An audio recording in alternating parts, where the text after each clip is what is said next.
if I haven't told you by now what I'm doing, I'm using those Baja wheels that I got from UDisney 1969. Freaking bitchin'. Harley, Paco, blue with red flags. It's just beautiful.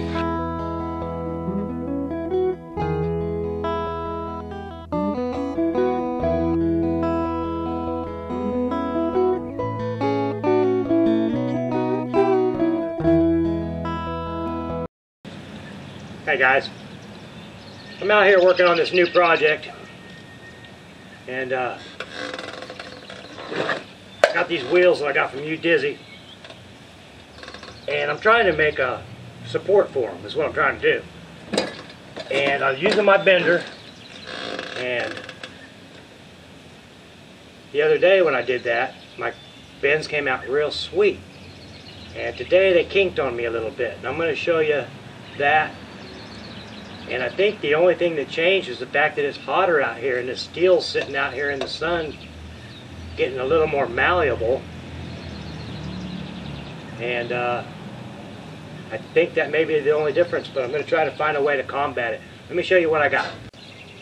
So here's the pieces I just bent. You can see how square they look. And these are the ones I bent the other day. See how nice and round they are?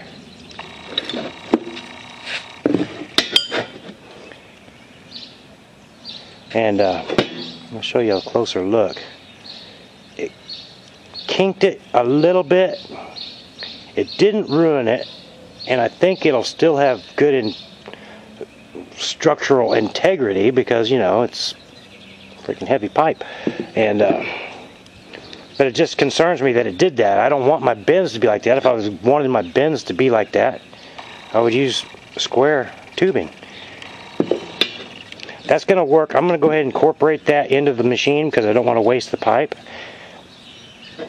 But I'm going to try to remedy it, and I'm going to tell you now how I think I can do it. So here is the shoe. Turn this down a little bit. You see how it's got these holes in it, which are usually incorporated for using a spring, I believe. Anyway, this is the same size piece of pipe. And what happens is, it comes up out of the shoe. That's why if you have pipe that's bigger than your shoe and it can squeeze up in there and get a bite on it, it seems to work better. But this is, I think this pipe should have been 1 inch for that to work with a 1/2 inch shoe. So anyway, my idea is get the pipe in there, put a piece of steel on there, and I'm going to have to lay this down to show you what I'm talking about. Hang on. Alright. So I'll have that pipe in there. I'll have a piece of metal like this, and I'll build a little piece of like C-channel. I'll weld these 3 pieces together to where it makes a C-channel. And hopefully it'll be good and strong. And then I'll drill holes in them in the sides that coincide with these holes, and I can slip some hardened steel pins through there to hold that, which in turn will hold that pipe down on there so it cannot come up out of the shoe, and maybe that will work. I'll be trying that, and I'll let you know how that works out. Before I got started working today, I went ahead and made this little T-handle tool to open and close the valve on the bender jack. I think you can see it there, right here. It fits on there nicer. It's a lot more convenient than using this thing, which is long and encumbersome, and it doesn't really fit on there very good. It'll fit on one side, but the other side is always slipping off, which works. Don't get me wrong, it works, but it's just, I didn't care for it. So I built this little tool before I even got started today. It's just handy. Anyway, that's that for now, and I'll share more with you when I get further along. Well, there it is. I think you can see that it's still hot to the touch. I haven't really cleaned it up yet. This is just to give you the general idea of what I was talking about. I'll still be able to see my center mark. These are welded to that top plate. There's just a wee bit of play in there, but not enough to let that pop up out of there and get a major kink in it. That is if my welds hold, because which has the greater pressure. This is the angle from the end.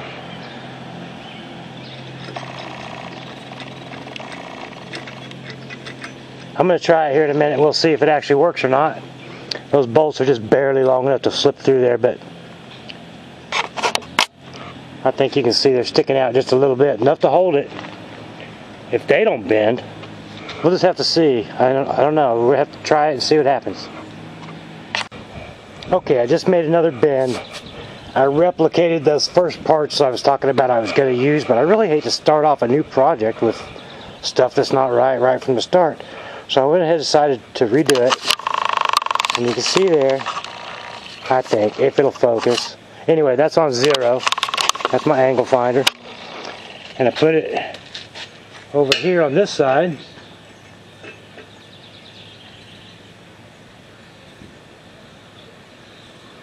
Looks like it's off just a hair.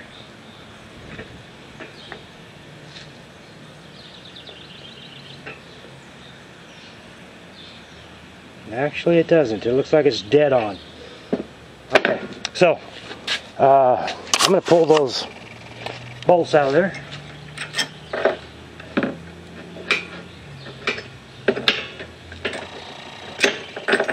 Skin this contraption off of it, and we're going to look. Slight kink. Just a slight kink. It tried to move. But that's a lot better. There is a slight kink there, but not bad. I like that a lot better than this. Which would you rather use? Right? Alright. So now we know. That does help. It doesn't... I suppose if I wedge something in between there, I probably have a little bit too much slop in it. It probably is moving just a hair. Anyway, that's good. That's good. Yeah. Now, I can get back to work. Got that little kink, per se, worked out. Yep. We'll use this for something else. Other pieces or something. I'm going with these. I'll be much happier. I know I will. Alright, so there we go. Now I can move on. What I'm going to do is I got some smaller diameter pipe that fits inside. I'm going to drill a couple holes up in here. Stick this in there. Plug weld it on both sides so it can't move. And then go around and weld the whole seam. I just like to plug weld them first, that way I know they're going to be level here. And I can flip it all around and stuff and it'll stay where I want it. So that's the plan. I gotta drill some holes in there, cut this thing down to a usable size and do all that. And then I gotta cut out my my axle plates. One thing at a time though. So here's how far I've gotten. I got myself a hole drilled in both sides of this. And I got them cleaned up and chamfered. And I cut these little pieces, which will actually just slip inside here an inch. Well, it's supposed to. I may have to go in there and deburr it. Yeah, I didn't deburr the inside of those holes yet. And I'll leave a 1/16 of an inch gap in there. And I'll plug weld these in the holes. And then I'll weld it all the way around. I forgot to deburr the inside of those holes. But anyway, you'll see how that works. Alright, got her welded up. Got her square, got her true, got her the same length from here to here, here to here. The exact distance I want from here to here. Got to touch up my weld a little bit because I see some cracks in there that aren't filled good, but I can do that after I weld my axle plates on there, which I have yet to make. Been a while since I've done all this, and man, it's going slow. But that's okay. So I've cleaned up that mess and began making my template for my axle plate, which I've done, and drawn it out on cardboard, cut it out with an X-Acto knife, and transferred it over to sheet steel, which I'm going to cut off with my cutout tool. Theoretically, I should make them square so I can drill my holes first.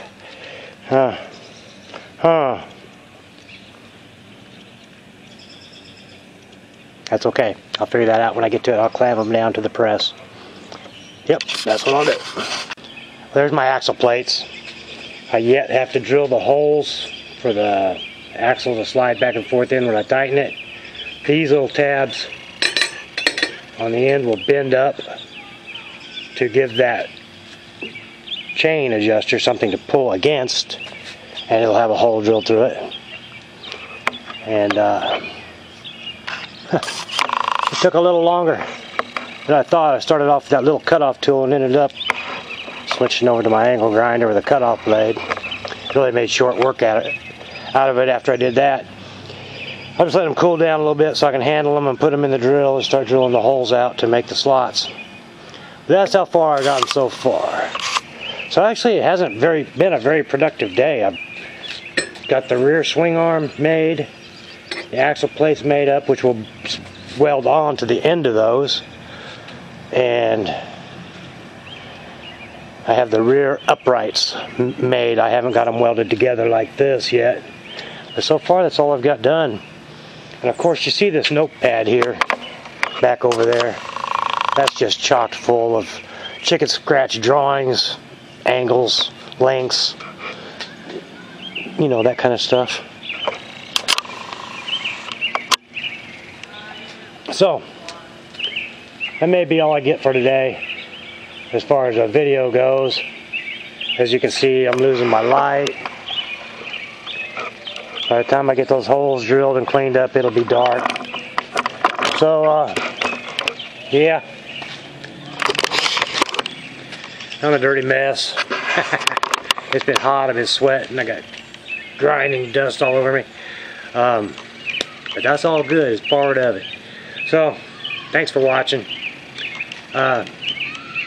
If I haven't told you by now what I'm doing, I'm using those Baja wheels that I got from UDizzy 1969. He sent me the axles, the spacers, the nuts, the hardware, the sprocket. The only thing I had to get for that was the brake assembly, which I got from Monster Scooter Parts. I bought tires to go on them. I also bought that Paco gas tank and a really nice seat.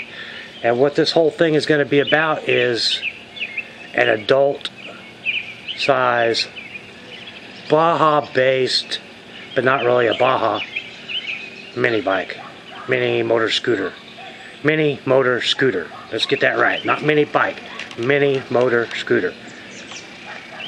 Mini motor bike. I don't know. Anyway, it's not going to be a mini bike. It's going to be an adult size small motorcycle. So it's going to have that 6.5 with a torque converter. That Briggs & Stratton 6.5 with a torque converter. The Kickstarter unit. It'll have fenders. I don't know about night lights. I've been toying with using a jack shaft and running a pulley to a generator or alternator. But I'm building a frame to leave myself enough room for something like that if I want to do it. That's why I had to redo the swing arm, make it a little longer. So I've got some room in there to play with. And so that's what this is all about. And now you know. So, do you remember the gas tank I got? I did a mail call video about it. Freaking bitching. Harley, Paco, blue with red flames. It's like a 4.5 gallon tank. It's just beautiful. And I've got those Triumph handlebars in there. I'm going to try my hand at making a homemade Springer front end. So stay tuned for that. That's going to be completely interesting. I've got to get a little better on these bends and the way I put them together. I had to fight with that. Pretty much the biggest part of my day went to just making that one swing arm attachment. So anyway, that's what it is. I've had several people mention Springer front ends, homemade, and I want to try it. So we're going to try it. And it should be completely rocking. May take a while, but hang in there and we'll get her done. Or we'll sure try. Give her hell trying. Alright, thanks to all my subscribers. Thanks for viewing. Comment, leave me some feedback. I appreciate that. I love that, as a matter of fact. I love talking with you guys. And stay tuned. We'll see you later. Alright, bye-bye. Alright, I got them done. There's my axle plates. They look a little rough around the holes just because of the file. But anyway, that's what I got done today. I just wanted to show you I didn't give up before I got something accomplished. Alright, we'll see you everybody. Thanks for watching.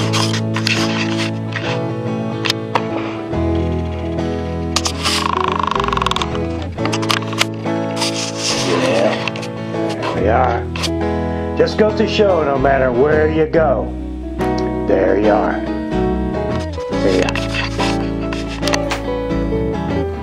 Alright, I don't know how well you can see this, but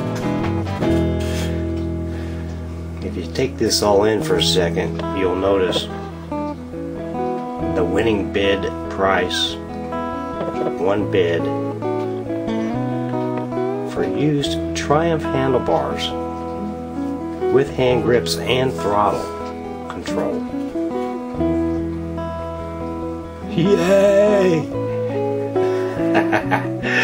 Alright, just wanted to share that with you.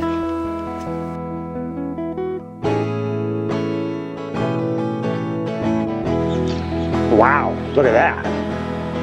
Look better? Alright.